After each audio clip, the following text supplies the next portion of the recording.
শ্রীলঙ্কার সাবেক অধিনায়ক ও প্রভাবশালী রাজনীতিবিদ অর্জুনা রানাতুঙ্গাকে ঘিরে বড় ধরনের আইনি পদক্ষেপের প্রস্তুতি নিচ্ছে দেশটির আদালত। দুর্নীতির একটি মামলায় তাকে গ্রেফতারের সিদ্ধান্ত নেওয়া হয়েছে বলে জানিয়েছে শ্রীলঙ্কার ঘুষ ও দুর্নীতি তদন্ত কমিশন। আদালতে জমা দেওয়া তথ্যে কমিশন জানায়, বর্তমানে অর্জুনা রানাতুঙ্গা দেশের বাইরে অবস্থান করছেন। তবে তিনি শ্রীলঙ্কায় ফিরলেই আইন শৃঙ্খলা বাহিনী তাকে গ্রেফতার করে আদালতে হাজির করবে।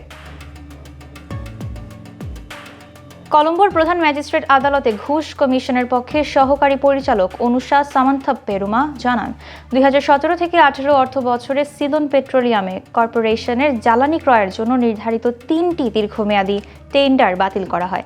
পরে উচ্চ মূল্যের স্পট টেন্ডারের মাধ্যমে জ্বালানি কেনার সিদ্ধান্ত নেওয়া হলে কর্পোরেশনের প্রায় 800 মিলিয়ন শ্রীলঙ্কান রুপি ক্ষতি হয় বলে অভিযোগ উঠেছে। 1996 সালের ওয়ানডে বিশ্বকাপ জয়ী শ্রীলঙ্কা দলের সেই অধিনায়ক ক্রিকেট ছাড়ার পর রাজনীতিতে যুক্ত হন এবং একসময় পেট্রোলিয়াম সম্পদ উন্নয়ন মন্ত্রীর দায়িত্ব পালন করেন। মন্ত্রিত্বকালের তার এই সিদ্ধান্তকে ঘিরেই এবার তিনি গুরুতর আইনি জটিলতায় পড়েছেন।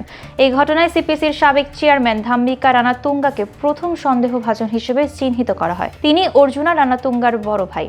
অভিযোগ অনুযায়ী মন্ত্রিত্বকালীন সময়ে সরকারি প্রক্রিয়া লঙ্ঘন করে দুই ভাইয়ের সিদ্ধান্তের কারণেই রাষ্ট্রায়ত্ত সংস্থাটির বড় অঙ্কের আর্থিক ক্ষতি হয়েছে।